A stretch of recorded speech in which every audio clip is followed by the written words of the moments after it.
Bien-aimés frères et sœurs en Jésus-Christ, je vous salue. Je suis votre serviteur, l'évangéliste Éric Téguidé. Aujourd'hui, j'aimerais partager avec toi, mon frère, ma sœur, cette révélation importante, ça, que le Seigneur m'a faite à travers son Esprit Saint. Ce message est un message qui est adressé à un frère qui m'entend, à une sœur qui m'entend en ce moment. Le Seigneur est vraiment concerné par le piège dans lequel tu es en ce moment emprisonné. Le Seigneur veut que tu sortes d'un piège. Et aujourd'hui, par ma voix, il t'annonce ce message. Amen. Le thème de notre enseignement aujourd'hui est intitulé « Une transgression dissimulée », c'est-à-dire qui n'est pas confessée, demeure un pacte, c'est-à-dire un contrat entre vous et Satan. C'est très simple. Le Seigneur voudrait délivrer une personne aujourd'hui. Et il me charge de te dire à toi, mon frère et ma sœur, toi qui t'es mis dans un piège toi-même parce que tu as commis une transgression, tu as commis un avortement en cachette, tu as sorti l'enfant et tu es parti le jeter quelque part. Personne ne sait de quoi il s'agit. Personne n'est au courant et tu crois que tu es en cachette. Tu crois que tu es protégé. Tu crois que ton secret est bien en cachette, donc tu t'en fiches. Mon frère et ma sœur, je voudrais t'annoncer aujourd'hui que Satan, depuis ce jour, te lie. Tu ne pourras pas prospérer à cause de ce secret grave. C'est un crime de commettre un avortement. Je ne sais pas pourquoi le Seigneur me guide beaucoup plus vers l'avortement. Il te parle à toi, ma sœur, il te parle à toi, mon frère, qui a fait pression sur ta copine afin qu'elle puisse avorter. Tu es complice de meurtre, tu es complice d'avortement. Toi aussi, ce message te concerne. Il est écrit dans Proverbe 28, le verset 13. Celui qui cache ses transgressions ne prospère point, mais celui qui les avoue et les délaisse obtient miséricorde.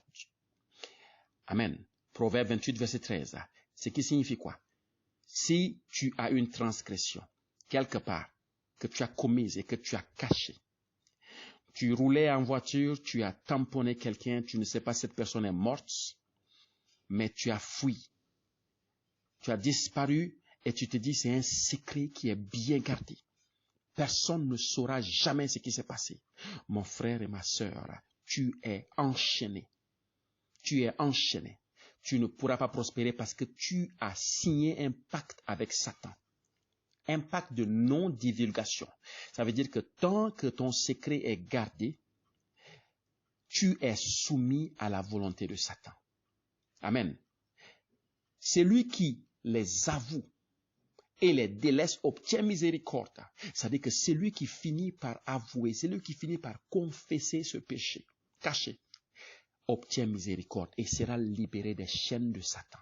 Mon frère et ma sœur, il est écrit dans Psaume 141, le verset 9. Garantis-moi du piège qu'ils me tendent et des embûches de ceux qui font le mal. Satan tend des pièges. Voilà comment ça se passe. Il t'incite à entrer dans quelque chose de grave. Il t'incite à entrer dans l'immoralité sexuelle. Toi qui as commis l'inceste, tu as couché avec ta sœur. Oui, tu as eu des rapports sexuels avec ta sœur. Une petite fille,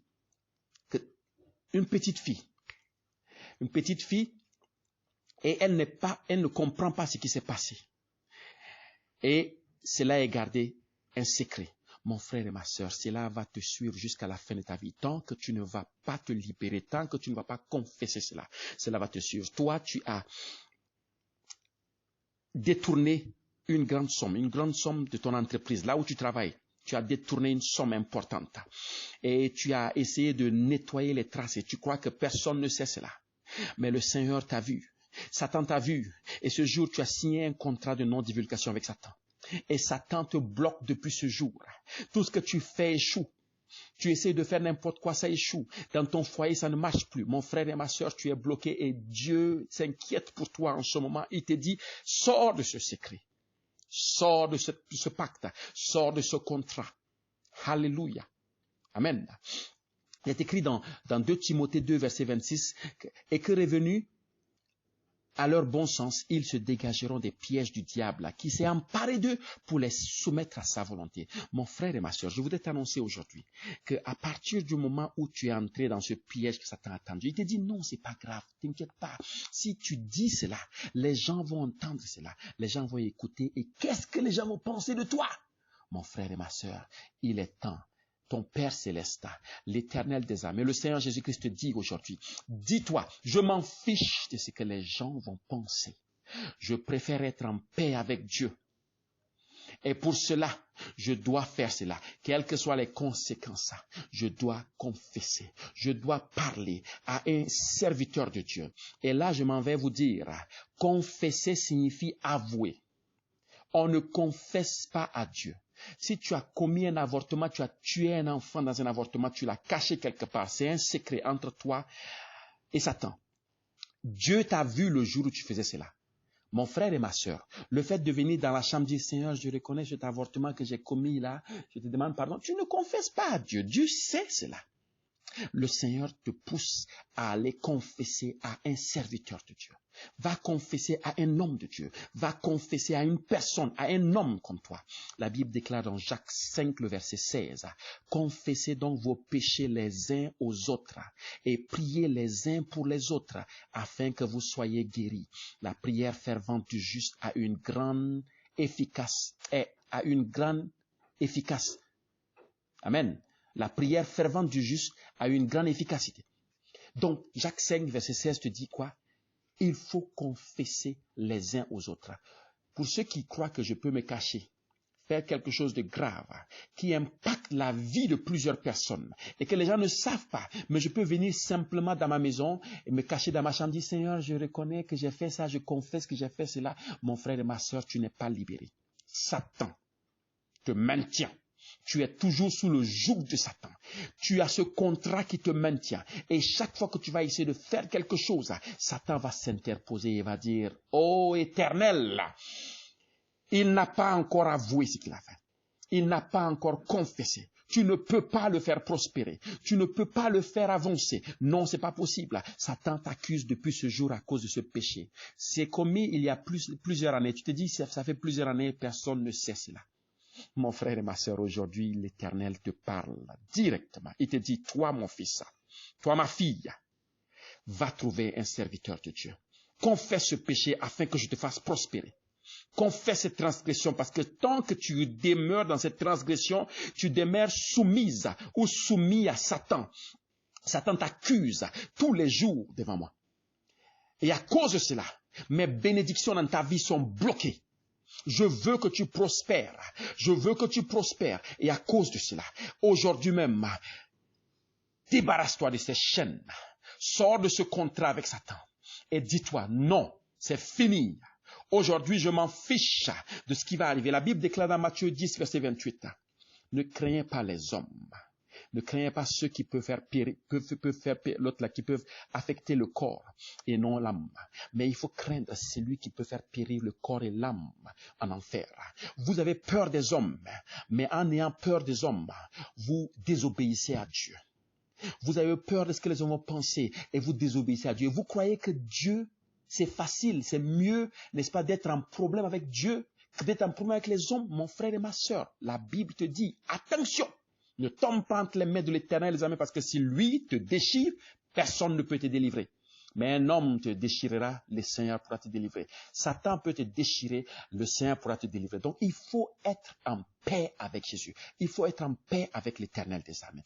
Voilà pourquoi aujourd'hui, je te donne ce message de la part de ton Père Céleste. Sors de ce péché. Sors de ce piège maintenant.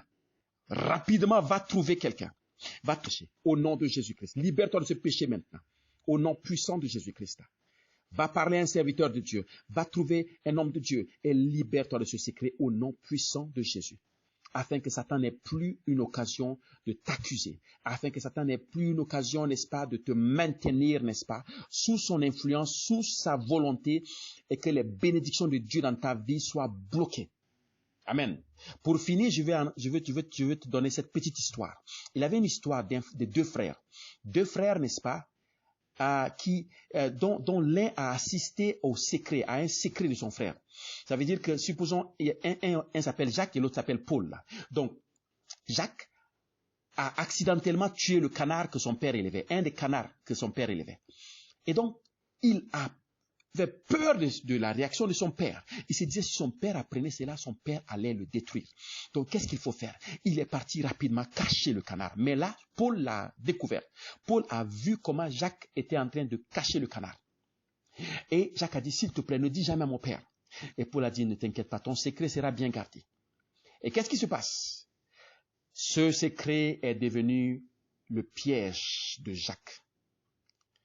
Ce secret est devenu le piège de Jean, pardon. Jean est celui qui a tué le canard.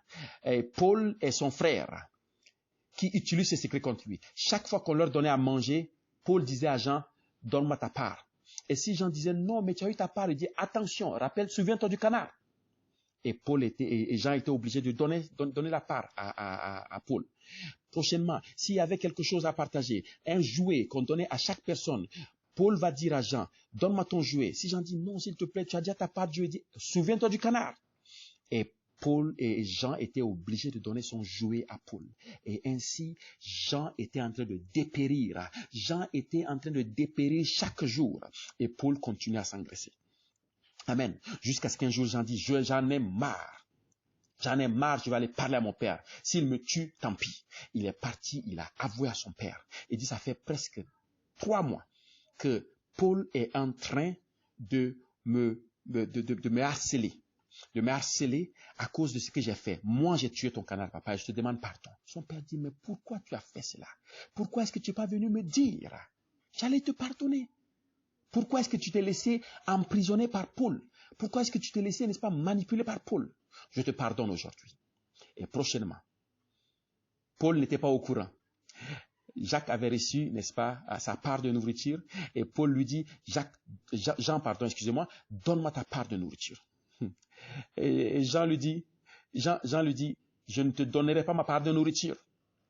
Paul dit, souviens-toi du canard. Il dit, je m'en fiche du canard. Alors Paul court et va voir son père. Papa, tu sais, Jean a tué ton canard. Et son père dit, oui, je sais que Jean a tué mon canard parce que Jean est venu m'avouer cela. Et toi, tu es un méchant garçon. Comment est-ce que tu t'es permis de manipuler ton fils, ton frère, à cause de ce secret? Et c'est Paul qui a été puni ce jour pour ce qu'il a fait. Alléluia. Que cette histoire t'inspire, mon frère et ma sœur. Tant que tu vas garder ton secret, tant que tu ne vas pas le confesser à un serviteur de Dieu, tant que tu ne vas pas le dire à quelqu'un, mon frère et ma sœur, tu seras esclave de Satan. Tout ce que tu vas faire sera bloqué.